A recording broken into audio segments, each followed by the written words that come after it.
તો ખરેખર પ્રશાંતભાઈ, સ્વાભિમાનની વાત જ્યારે આવે છે ત્યારે ખડગેએ કીધું કે એનાથી આપણું સ્વાભિમાન ટકેલું નથી.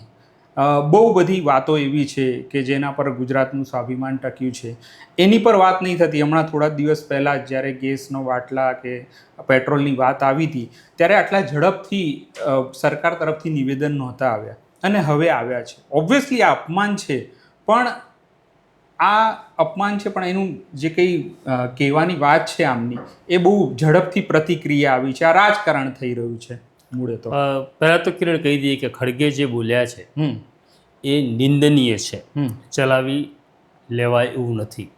એક ગુજરાતી તરીકે ગુજરાતીઓ અભણ છે એવું સાંભળીને મને પણ ખરાબ લાગ્યું, અને કોઈ પણ ગુજરાતીને આ ખરાબ લાગવું જોઈએ. હું ગુજરાતી શબ્દનો પ્રયોગ કરું છું એટલે માત્ર જેમની માતૃભાષા ગુજરાતી છે એવા નહીં, પણ ગુજરાતમાં જે લોકો રહે છે એ તમામ માટે અપમાનજનક છે કે ગુજરાતના લોકો કે ગુજરાતીઓ અશિક્ષિત છે. ખડગેનું આ નિવેદન આ સમયમાં આવે છે કે જ્યારે ગુજરાતની અંદર પંચાયતની અને કોર્પોરેશનની ચૂંટણી છે. આ પહેલી વખત નથી થયું.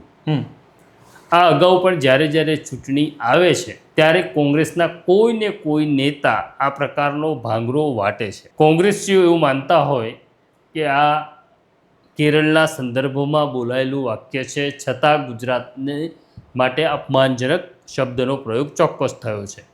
તમે કેરળમાં લોકો શિક્ષિત છે એના વખાણ કરો તો કોઈ વાંધો નથી.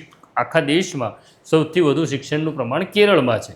કેરળના વખાણ થાય તો કંઈ વાંધો નથી, પણ કેરળને તે શિક્ષિત બતાડવા માટે ગુજરાતને અશિક્ષિત કહો, ગુજરાતીઓને અશિક્ષિત કહો, એ જરા પણ ચલાવી શકાય તેવું નથી.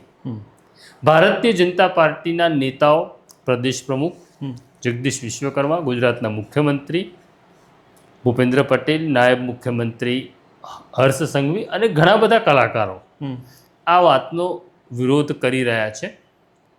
પણ મને એવું લાગે છે કે આ મામલે ગુજરાત કોંગ્રેસના નેતાઓએ પહેલાં બોલવાની જરૂર હતી કે ખડગે જે બોલ્યા છે, ગુજરાતના સંદર્ભમાં બોલ્યા છે, એ ખોટું છે અને આ ગુજરાતીઓનું અપમાન છે એવું કોંગ્રેસના નેતાઓએ બોલવાની જરૂર હતી. પણ સવાલ એવો છે કે એમના રાષ્ટ્રીય અધ્યક્ષ છે, એટલે અહીંયા સ્થિતિ એવી છે કે મારો રાષ્ટ્રીય અધ્યક્ષ કે મારી પાર્ટીનો માણસ ખોટું બોલે, ખોટું કરે તો પણ મારે નહીં બોલવાનું. એ કોંગ્રેસની માનસિકતા કોંગ્રેસને પતનના આરે લઈ જઈ રહી છે. આમ તો હવે ગુજરાતમાં કોંગ્રેસનું પતન થવાનું કંઈ બાકી નથી. હવે જમીન ઉપર સૂઈ ગયેલી એક ડેડ બોડી જેવી આ પાર્ટી બની ગઈ છે. પણ હવે કોંગ્રેસ તો ન બોલી,